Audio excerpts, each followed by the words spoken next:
ఒక ఆయన కోడి పుంజుని ఎత్తుకొని వస్తూ ఉన్నాడు. మంచి జాతి పుంజు. ఏం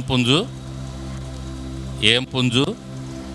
మంచి జాతి కోడి పుంజు తీసుకొని వస్తూ ఉంటే అతను నాకు తెలిసిన ఆయన, నమస్కారం సార్ అంటే నమస్కారం అన్నాడు. ఏంటి సార్ అంటే, మా కోడి పుంజుకు పాలు పోద్దామని తీసుకొస్తున్నా టీ కొట్టుకన్నాడు. అబ్బో, ఎంత మంచి జాతి పుంజులాగా ఉంది కదా సార్, బాగా పెంచుతున్నట్టున్నారు మీరంటే. అవును, బాగా, మరి పందానికి కదా పెంచుతున్నాను అన్నాడు. ఏంటి సార్ ఎలా పెంచుతారంటే, మంచి జీడిపప్పు, కోడిగుడ్లు, ఇంకేయో చెప్పాడు. ఒక మనిషి కంటే ఎక్కువ దీనికి ఖర్చు అయ్యింది నాకు. ఒక మనిషికి అయ్యే ఖర్చు కంటే నెలకి దీనికి ఎక్కువ ఖర్చు అయ్యింది. అంత ఖర్చుతో దీన్ని పెంచుతున్నాను. ఎప్పుడు సార్ మరి పందెం ఎప్పుడు పంపిస్తున్నారంటే, 2 సంవత్సరాలు పట్టిద్దంట.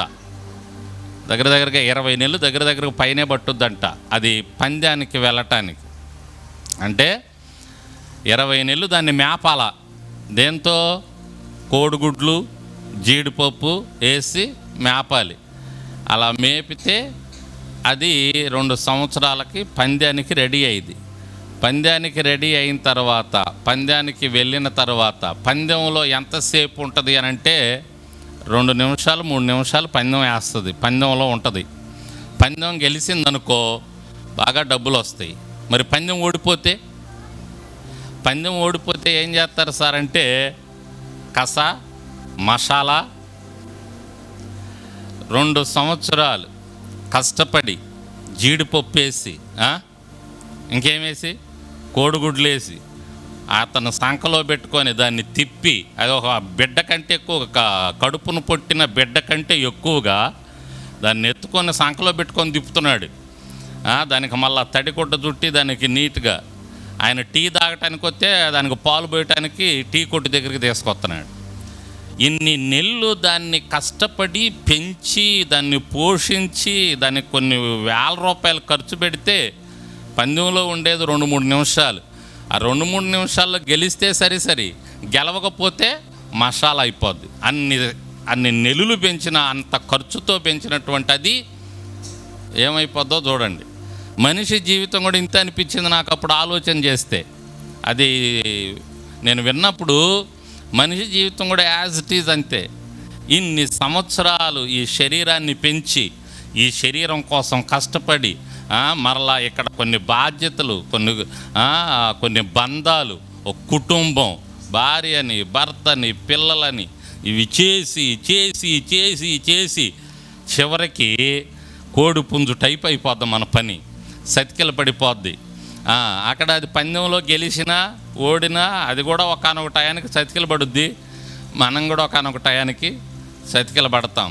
ఇన్ని చేసి ఇన్ని చెంది ఎన్నెన్ని ప్రాంతాలు తిరుగుతామో, ఎన్నెన్ని తింటామో, ఈ శరీరానికి ఎన్నెన్ని ఇస్తామో, ఇక్కడ ఉన్నటువంటి ఈ పరిస్థితులు, ఈ పనులు, వీటన్నిటికీ కూడా చివరికి సతికిల పడటం ఏదో ఒక రోజు కోడి పుంజులాగా అయిపోద్ది మన పరిస్థితి కూడా అనిపించింది.